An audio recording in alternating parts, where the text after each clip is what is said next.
आमची भूमिका आमची आहे, ती बदललेली नाही। शेवटी हे जे आले ते पनवेलला येऊन मागच्या वेळी परत गेले होते ना, त्यांना तेव्हा काय आश्वासन दिलं गेलं, मग ते आता परत का आलेत? ज्यांनी आश्वासन दिलं त्यांना विचारायला नको का की तुम्ही कोणाला मूर्ख बनवताय? असा उलट सवाल मनसे नेते अमित ठाकरे यांनी मनोज जरांगेंना केला। मनसे अध्यक्ष राज ठाकरे यांनी मराठा आरक्षणासंदर्भात केलेल्या विधानानंतर मनोज जरांगेंनी त्यांच्यावर टीका केली होती। नाही, मी सगळ्यांचं भलं होऊ दे आणि सगळ्यांना बुद्धी होते। मुंबईत आलेत, त्यांना कुठेही एकटं नको वाटायला ही आमची भावना आहे। मला वाटतं की कुठेतरी आम्ही त्यांची मदत करूच। हे जे आले ते पनवेलला येऊन मागच्या वेळेला परत गेलेले ना, बरोबर ना? मग त्यांना काय आश्वासन दिलं गेलं तेव्हा की ते परत नाही, आणि आता का आलेत? साहेब देखील मुंबईत फिरतात, पुण्यात येतात। काय गणपती बाप्पाला साकडं घालणार आहात तुम्ही राज्यासाठी? नाही, मी सगळ्यांचं भलं होऊ दे आणि सगळ्यांना बुद्धी होते। साहेब, तुम्ही त्यासोबतच महाराष्ट्र सैनिकांना आव्हान करणारी पोस्ट केली आहे, मराठा बांधवांना मदत करा, जिथं लागेल तिथं तुम्ही जा, शेवटच्या बांधवापर्यंत पोहोचा। काय सांगाल महाराष्ट्र सैनिकांना? नाही, मी आता जे आंदोलन बघतोय, मला वाटतं ते जे मराठा बांधव आहेत आपले भगिनी आहेत, ते मला वाटतं 1-2 दिवसाची तयारी करून आलेले।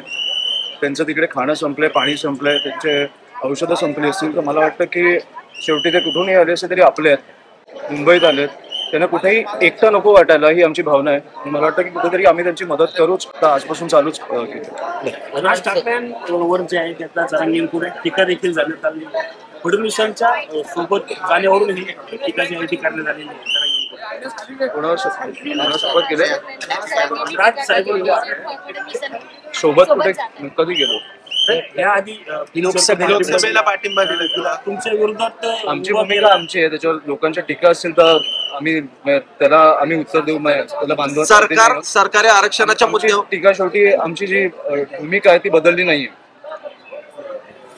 की शेवटी हे जे आले ते पनवेलला येऊन मागच्या वेळेला परत गेलेले ना, बरोबर ना? मग त्यांना काय आश्वासन दिलं गेलं तेव्हा की ते परत नाही, आणि आता का आलेत?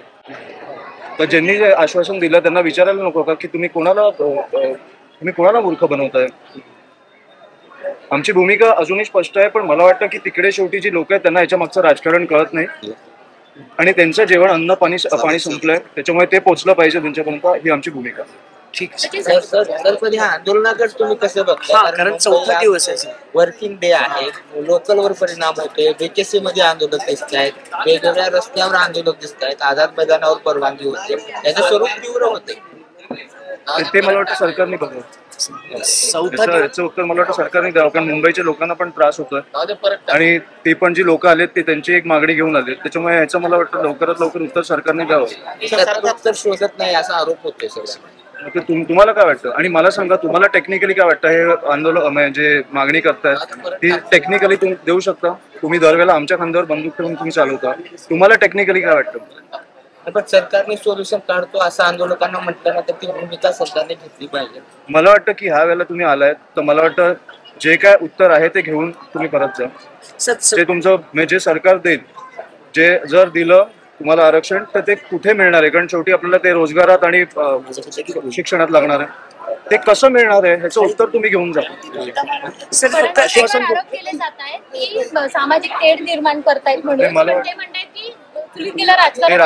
राज्याचे मुख्यमंत्री आहेत, मला वाटत नाही की त्यांची पण इच्छा असेल की मुंबईत किंवा महाराष्ट्रात काही कुठच्याही प्रकारची काही काय बोलतात त्याला अनुचित काय घडेल, त्याच्यामुळे मला वाटतं की आपले मुख्यमंत्री